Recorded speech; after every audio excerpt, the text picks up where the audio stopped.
Happy International Youth Month, but most importantly, happy anniversary to Step Up Nigeria. Yay! So we at Step Up turned 6 last month, and we're so excited to share with you our inspiring impact over the years. Over these 6 years, we have been able to empower over 55,000 children to fight against corruption and live with integrity. We've also worked with over 1,000 teachers, training them on how to educate children in schools.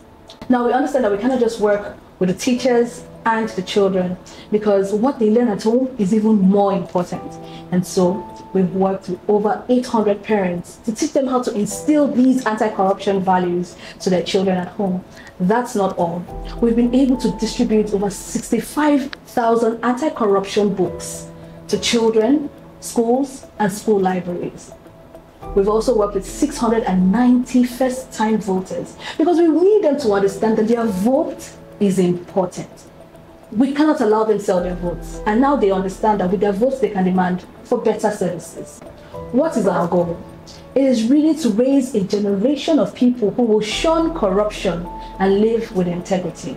Now, at first glance, it may seem impossible. I mean, how can we achieve this? But look, it only takes one person to do the impossible, and then another, and then another. And that is what Step Up Nigeria is working so passionately to achieve. On today's episode of our podcast, we'll be discussing how Step Up Nigeria, as a young organization, has been able to achieve these success stories that you're going to be hearing very soon. But that's not all. We also invite you to pick 1 or 2 strategies that you're going to hear today and implement in your own community, contributing to the ongoing fight against corruption. For our new listeners, this is the perfect opportunity for you to catch up on all things Step Up Nigeria. As I mentioned earlier, I'm here with the Step Up Nigeria team. And I'll introduce myself. I am S.A. Aluko, the Communications Manager for Step Up Nigeria, and I'll be moving over to PD, who would introduce herself. Thank you, S.A. Hello everyone, my name is Ferami Ioda, and I'm Program Director for Step Up Nigeria. If you heard my voice before, I used to be the host of this podcast. Glad to be here. Halima. My name is Halima Zolufade, and I am the Head of Program Delivery at Step Up Nigeria. Welcome. My name is Sidoko Andrew, and I am the Deputy Director of Programs at Step Up Nigeria. All right, so this is the team. Now we'll jump right into our questions. The first question I have for the team is this. It's been 6 years. So I would like to know if there are any key lessons that you have taken away from all the work that you've done with Step Up Nigeria. Some of the key lessons I'd like to share is that the tools we are using to engage and the approaches also are very important in the work we do at Step Up Nigeria. For the approach, at the center of our approach is the storytelling approach, which we use, to engage people. And for our tools, we've developed, books, animated films, we have virtual reality films, and educational materials that we give to teachers to use to teach anti-corruption education. And some of the strategies we use to engage children involves the book reading, film screening, and all of that. Yeah. So when we engage children around anti-corruption, we have a litmus test. We call it the randomized control trials. We use to test children to see if our program or our engagement has been effective. And we've witnessed an increase in understanding of corruption. We've witnessed, the increase in confidence to tackle corruption. We've witnessed reduced cheating behaviors, and we've also, seen how children are using those, learnings to act with integrity in their schools. I'm sorry to cut you. I just wanted to ask. So what you're saying is, with these approaches, you have actually tested and seen that some of these children are no longer cheating. Like some of the children who used to cheat before would now say, no, I'm not going to cheat, or I'm not going to report my seat partner who is cheating. Yeah. Wow. So, when the children, we show them these films, when we use these as tools to engage the children, they now begin to understand that, this thing they've been doing is corruption, right? Like cheating for themselves, cheating for their seatmates or their friends. They begin to understand that, this is corruption. Right, and then when you when they are faced with those kind of situations, because part of what we do during the RCT trials is basically give them room to cheat, right? Wow. Yeah. So you put them in that kind of situation, Yeah, and you want to watch and see what they would do. Yeah, exactly. Oh. So we've been able to test using sorry. It's fine. So yeah, exactly. We've been able to test that, right? And we've been able to analyze those results and see that, you know, those people that we've engaged with our tools, you know, they are less likely to cheat than those that have been engaged with other tools. So that's what we do. Wow. Step Up Nigeria. Amazing. So what this says to me is that with storytelling and some of all these tools and approaches, we're able to change behavior, right? I think you mentioned the change to catch them young initiative, and how this initiative is one that is ensuring that we're able to catch the kids just, you know, while they are still innocent, right? Before they begin to think of doing anything that is corrupt or living without integrity, right? We're able to catch them while they're still innocent and teach them, instill these values into them, so that from a very young age, even before they enter university, they know that, look, you cannot cheat. And so they live with these values. Yeah. It's amazing to me, because you think that children wouldn't really understand corruption or anti-corruption, but with these books you're able to teach these very easily, right? Yeah, and why we use the storytelling approach, you know, it's more relatable. Exactly. Yeah, for children, when they watch films of, you know, people doing their own age gap. Exactly. Yeah. They begin to understand that, oh, this thing I've been doing. For example, some schools, you see the students telling you that this class monitor doesn't write the name of his friend, right? Oh, but that's corruption. Exactly. When you come in and, you know, you just use these tools, anonymous vote, toasting story, and all of that. When you use it to depict what corruption is and what corruption is not. You know, because they may not even understand that that is corrupt. Exactly. For them not to write. They may just think, oh, it's my friend. I mean, why should I hurt my friend's feeling? Exactly, and they won't want to lose a friend. Exactly. So, but when you go in and you give them these small differences, they begin to understand that, you know, they can't act in that way. And I think it also helps that they now understand what the damage can be, not just to themselves, but eventually, you know, to the whole country, because we are trying to build a generation free of corruption. Exactly. Thank you very much, Andy. Thank you. I'll move to you, Halima. So it's the same question. So what are your key lessons? I mean, you've been at Step Up Nigeria now for, I think, about 6 years. Okay, so I'm just writing on what Andy had said earlier, right? So in the course of we teaching the children, we encourage them to also take action, not just doing it. We want to see them actually taking action, speaking up. And over the past 5 years, 6 years, we've been able to award children, individuals, that are actually taking actions against corruption, and we see amazing effect on them and in the society at large. So you see children who have been awarded as an anti-corruption champion who goes back to school, and then their friends and everybody start saying, oh, you know, you can't do something wrong when they're around. All their friends are not conscious of what they're doing, you know. You can't, when you're writing about the house, and we even have a champion that was named Step Up Girl. Wow. You know, okay. Everyone like, that's Step Up Girl. You know, you have to be very conscious. You can't do anything. Even the teachers now know they have to speak up when they see something going wrong. And we've have also empowering youth in communities. We've gone to several communities, both in Nasarawa, FCT, Lagos, where we've been able to encourage the youth to speak up against wrong actions. To be able to speak up, to be able to have a dialogue with their elected officials, you know, sit down and have these conversations around the good services you would like to see in your communities. And we've seen amazing changes. Wow. You see you that were quite very timid, they can't speak. They watch Halima's Road, like Annie had said, our storytelling, our stories are very powerful. You watch them and you can relate to them, like, I want to be like this person. And so when they watch them up, they're like, if Halima can speak up, what am I that can't speak up, right? Exactly. And so politicians come to their communities to bribe them, give them Maggi, salt, and milk for their vote, and they're like, no, we're not going to take it. We're going to stand up and say no. And we have quite a lot of stories, right? So for our last, like I said, rewarding, every December we give award to people that have done something to stop corruption. And so last year, the little girl that won it was just an 8-year-old girl from a school in Nasarawa. And she was bold enough to report her teacher she saw giving extra marks to somebody else. That's her teacher, you know. So to be bold enough to go and report her teacher because, like, not her classmate, her teacher. Her teacher this time around shows you how the story has actually empowered her to be bold enough to do something like that. And the teacher was sacked. Amazing. We also have the girls that won the senior category that reported someone she saw. Her mom's colleague that was taking bribe from someone else during a job interview. Really? Even when I was like, I don't think I can actually go and report her to HR. Like, I thought so. That's how bold they were. Like, the stories that helped them to understand that has increased their confidence level to be able to walk up when they see something corrupt happening. They can actually speak up against it. I think one of the things that has really caught my attention is the awards. So we go to the schools, we teach them with our tools, but we don't leave them alone. So once they have imbibed these tools, we go back, we test to be sure that they are living right. And then when we hear these stories, we reward them. Because there's one thing about speaking up when you see something wrong. People around you may not share you.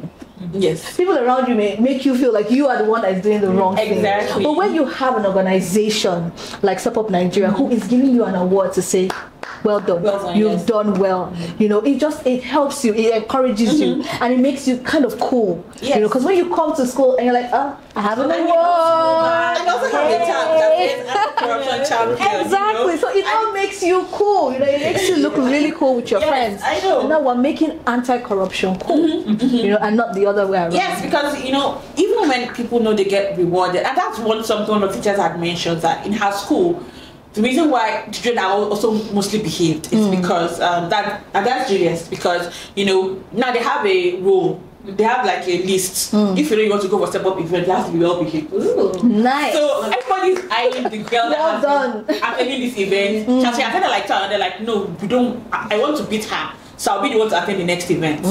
So now everybody's on. They are two good shoes, right? Alright. You know, I want to be on that list of interviews. So when Step Up is inviting children to, I want part of this that will be invited. Amazing. And so that's why it's also good to reward good action, so that people can see that they're not just doing it, but they also get rewarded. Exactly. You also mentioned something. We were talking about some of our tools, and you mentioned Halima's Vote. I mean, watching Halima's Vote, you would see it's a musical, right?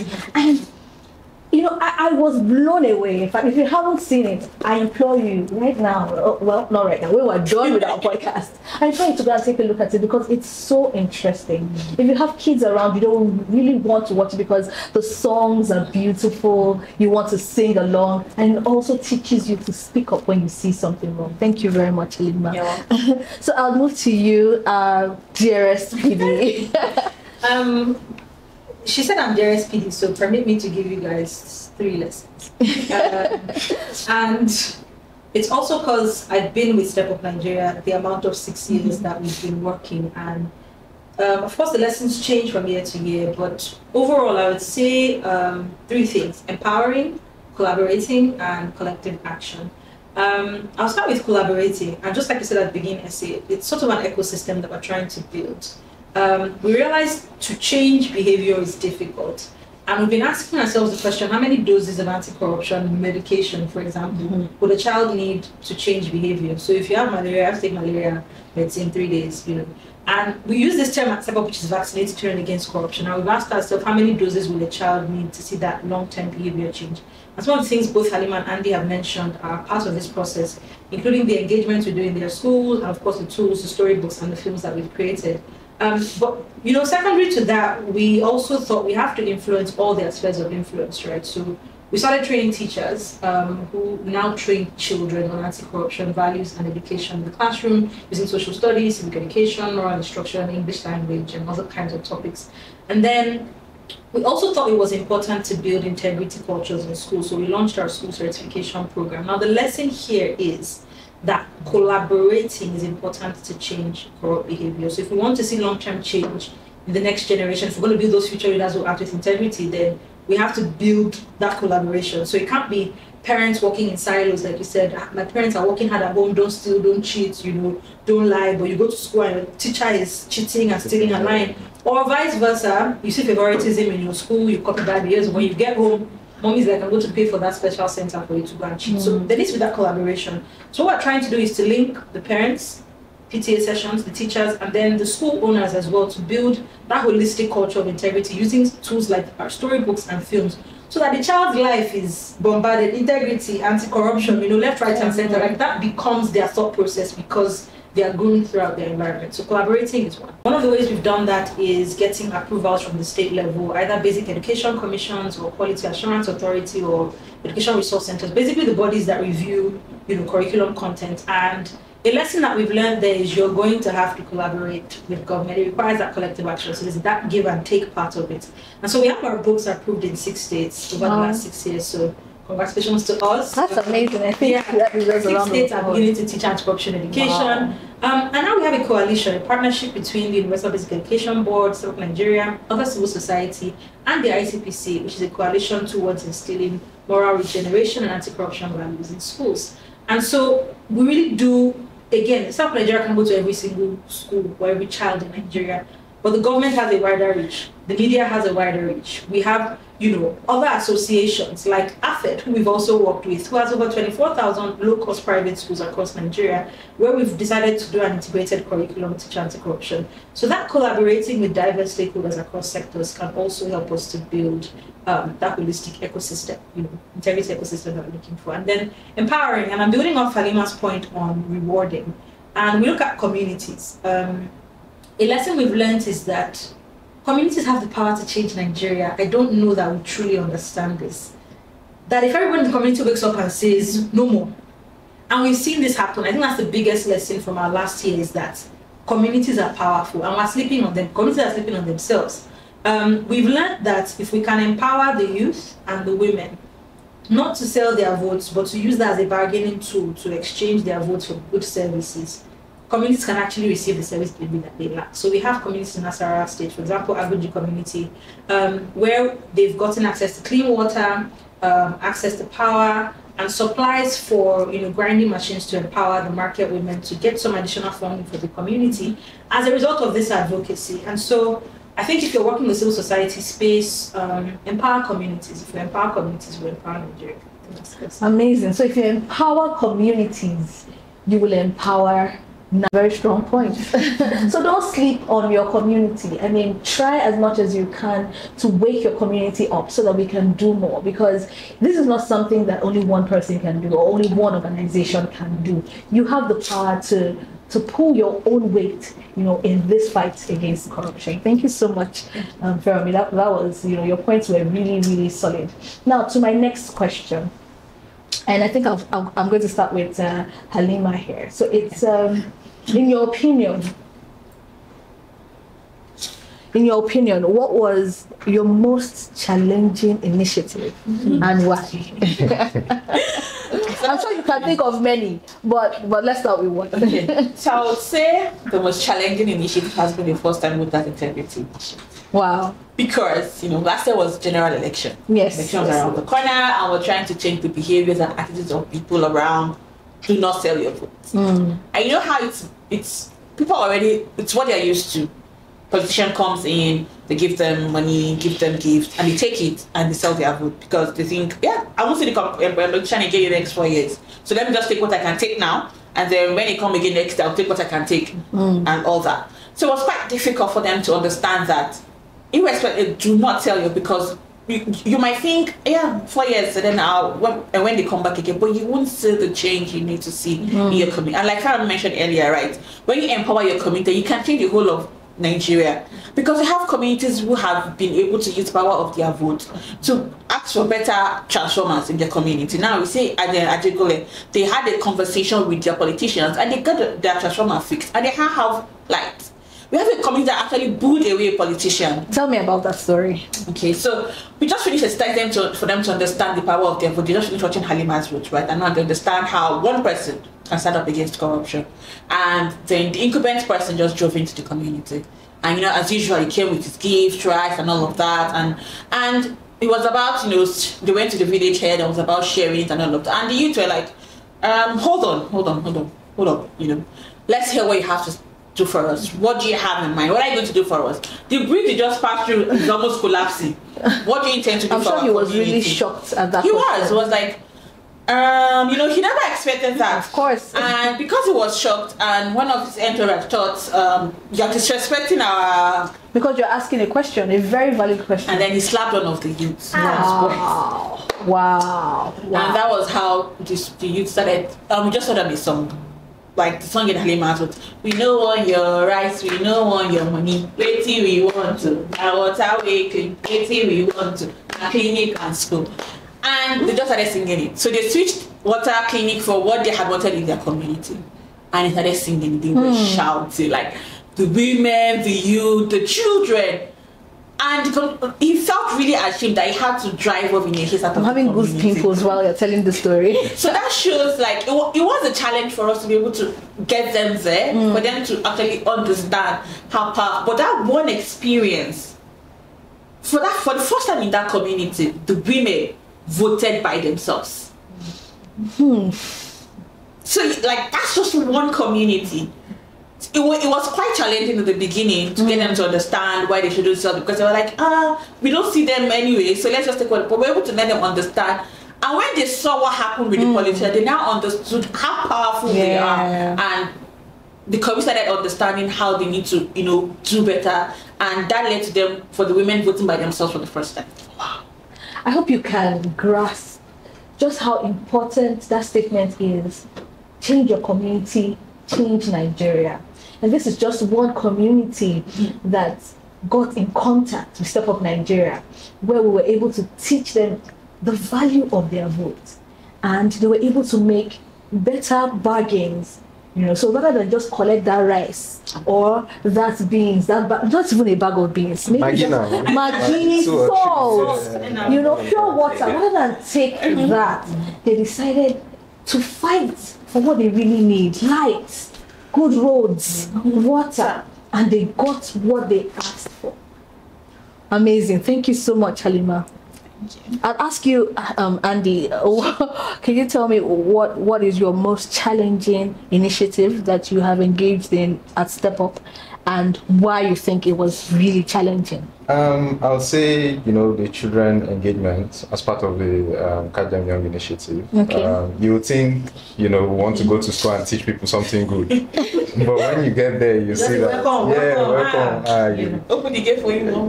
You see that people begin to frown at the fact that you're coming to tell their children not to cheat or not to... okay, so this is a bigger conversation now. So, wow. Yeah, I think that's one of the major challenge, getting the children to teach. There are schools everywhere in Nigeria, children going to school every day, but the access to them, to be able to get to them to teach them these things, it's difficult, right? It's one of the biggest challenges we have at Step Up, identifying those schools and just going there to do what you actually want to do, because ranging from the fact that they don't have free period, right? They have to do their maths and their English and all of that, and you're coming to say you want to engage children, you want to play, we are still a developing country. So when you go to a school and say you want to do film screening, they'll be like, do you think we play here and all of that? But I think it's one of the challenges we have, but we've been able to work around that to make sure that we reach the children that need to be reached. Thank you very much, Andy. I mean, as challenging as it might be, because you can understand that a lot of these schools actually engage in malpractice. And so for you to come to their school to now say, I want to teach your children not to do this, it's clashing, right? And so I can understand why they are adamant, and they are creating blockages so that we don't have that opportunity to reach the children. But as hard as they might try, we have reached over 55,000 children in the last 6 years, which I feel is amazing. We should tap yourself on the back. You've done well. Thank you so much for me. That was a very insightful response. And so now I want us to put our head down and just think back on one of the most humorous experiences that we encountered while working on any of our initiatives, right? So I'll start with you, Fermi. Just tell me, want to just let me know something that was really funny and you're like, how did that just happen? I think people forget how troubling, field work can be, especially with our demographic children, women in communities. And we also work with children with disabilities and out of school children, right? There was this one time we went for an engagement at an internal displaced persons camp, an IDP camp, somewhere in the outskirts of Abuja. And we were trying to control the crowd. I already told the head of the camp that we only want 50 children. By the time we got there, children were like 200 and something. Yeah. So they had to put us to fit us in some kind of small class. I think they also use people coming to share food, like that's what I wanted to say. Yes. Or taking their children's name for some vaccine or something. We kept saying we have books for children. They can't be too small or too big. You guys don't believe that they were passing children through the window to pick up books. Some others would carry their children on their head, throw them in through the window, and they were using the window to enter the classroom. My goodness. At some point, they almost pushed us out of the class. To the point that as we were leaving, they were holding the window and the door of the cars. We were trying to drive out of there. No, it was. Wow. It really did show like the lack, that they're experiencing. But for us, we were a bit terrified. Like, how are we going to control? We were traumatized. I don't speak Hausa, so I wasn't really sure what was going on there. Yeah. A second funny experience I would give would be going to Agboiketu in Lagos. Culture shock. Wow. We never believed such a place existed in Lagos. Tell me about it.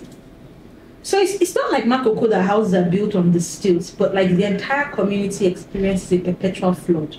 Like it's flooded all year round. Even when it's not raining. Yes, so they have to use canoes to get from one point to the other. And it's one of the oldest communities in Lagos. I think, if I remember, it was established in 1928 too. And according to them, as far back as the 1940s, it was flooded. I don't know what the history of the space is. But for us, the water was like dirty, it was murky. They built their toilets on top of the water to defecate in the water. People are washing clothes in the water. They're filling water to drink. They bathe in the same water. Oh no. And we're having all these like, what's going on here? And then we just saw some children swimming by us in the canoe, like, hey! Like just living their lives. They don't even care what's happening. So normal. Oh, wow. They all swim because they're used to swimming in the dirty water. Now, of course, it's a shock. Lagos State government does have to do so. I mean, it's been like 40 years, so I think what I'm saying, if they wanted to do something, it would have been done by now, right? But it was just interesting for us. Every time we had to go, we had to use canoes to and fro, but they are perpetually underwater. So Atlantis in Lagos. Yeah. Amazing. That's new. I mean, I feel like I've never really encountered any community that gets flooded all year round. I mean, I know when it rains, I can understand, but like how water. Wow, amazing. Thank you very much for me. So Halima, let's hear you. What's hilarious, extraordinary? For me, one was when we went for usual school engagement. We go to schools to engage children. And we're trying to bring corruption down to their level. Explain to them why writing the name of your friend when they are making noise, not writing the name of your friend when they are making noise is not fair. And you see, when I try to give them examples, so like, okay, so what will happen when you see your friend making noise? You're like, I won't write the name of my friend. And you're like, but it's not that's been unfair, right? Because how do you want your class to be when you're? I'm like, but my friend will not be my friend again. I'm like, hey, can you find me a friend? No, I cannot find new friends because my friend will be angry. I'm like, oh, so I'm like, hey, we know your friend will be angry. You try to convince them to them. Yeah. Children are quite very difficult to convince when they have their mind set on. So just like when you are telling you, my auntie said no. 2 plus 0 is 2. They won't agree that 1 plus 1 is 2. They will not. So it's kind of a bit difficult, but it's quite funny when you see them giving this kind of attitude. And you're like, okay, now you understand. You try to explain to them why they could also find a way to change their friends' mindsets and all of that. Another one is when we were doing our first time protest integrity initiative, and we're telling them why vote buying is wrong. And one of the youth stood up and started a whole drama about vote buying.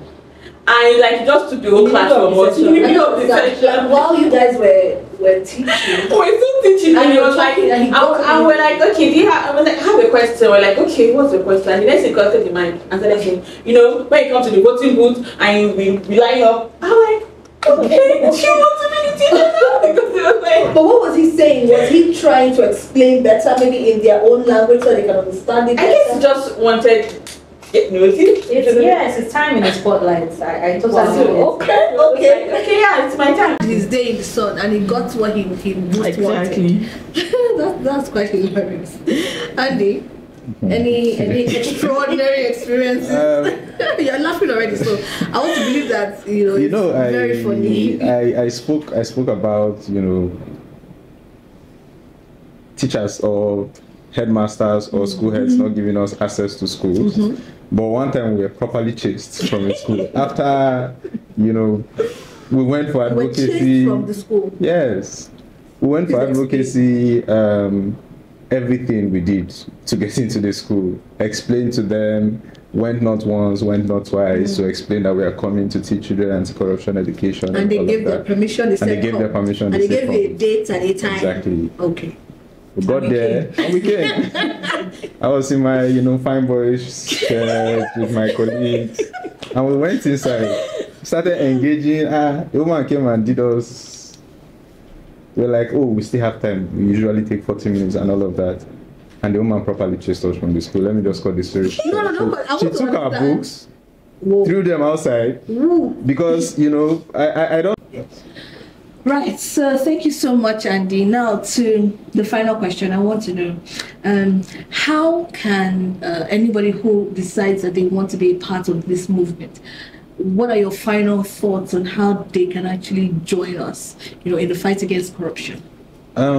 Basically, you can get our tools we use to engage and, community members, children, and all of that. You can get our books from Step Up Nigeria, and it's also available at Roving Heights. Then we have a board game that our PD developed. Yeah, it's coming very soon to shops near you. So when you see our board game, please just buy it. I think it helps you to understand, ways to act when you're faced with such, temptations, I'll call it, or ethical dilemmas. So Halima, I would like to hear from you what your final thoughts are on how anybody who wants to join our fight against corruption can do that successfully. Okay, so I'll pick up on what Andy said. We have our films on our YouTube pages, Step Up TV. We have a lot of our VR film, our animation films are there. Our audio books that you can also use for your kids are also there. So you can go watch it, enjoy, have a family movie time and watch a lot of those things. And also our fellowship program is something that will come up regularly basically. So we're currently running one at the moment, and so if you would like to see those amazing stories we've had from communities and you like to be part of it, just be on the lookout, and when it's out you would know. So you could watch out for this on our social media handles as well. Thank you so much, Halima. Right, so Fermi, yes, your final thoughts on how anybody can join the fight against corruption. Okay, you can be a stepper. So that's someone who is a Step Up Nigeria member. We have an ongoing membership program that allows any Nigerian of any age from any states across Nigeria, and even the diaspora, to become a member of Step Up Nigeria. What that means is that we'll have annual meetings with you, brief you on our engagements, and empower you with whatever tools that you need to start up the work that we're doing in your own community. I think in the show notes we'll be able to link our membership form, so please register and join our membership program today. So hope to see you as a stepper very, very soon. Final thoughts would be, though, that the one matters because the one influences the many. So please be that one person today that begins to change your society, your community, your school, your home, and together we can build the Nigeria of our dreams. Thank you. So what really is next for Step Up Nigeria? So what you can expect from Step Up Nigeria, a lot of stuff. We're always about building new tools. So one, we have a new animated series coming. There's a lot of cats in the bag. I'm not going to let all of them out. But do expect a new animated series from Step Up Nigeria. And we're also developing a resource hub. I'm not going to say more about that, but do expect that a new resource hub that can help you learn all things anti-corruption will be coming to you soon. And also we've done a lot of work over the last 6 years, gathering information and data. So we'll be sharing all our learnings with you over the last 6 years in the next coming months. So please expect articles and policy briefs on our website on all the learning that we've been doing so far. And of course, the work doesn't stop. We're going to continue to train children, train teachers, and train school owners to continue to build a culture of integrity in their schools, in the home, and in the society. So those are the key things you can look out for. So please, as we'll let you know all our social media details anyway, but Anyway, thank you, and be on the lookout for all the good work that we're going to continue to do. Remember, the world keeps teaching us that the impossible is actually possible if we work with a single voice and a single mind. All right. Thank you so much for joining us on today's podcast. It has been so insightful. My name is Essie Aluko, and from the rest of the team, until we see you again next time. Bye. Bye.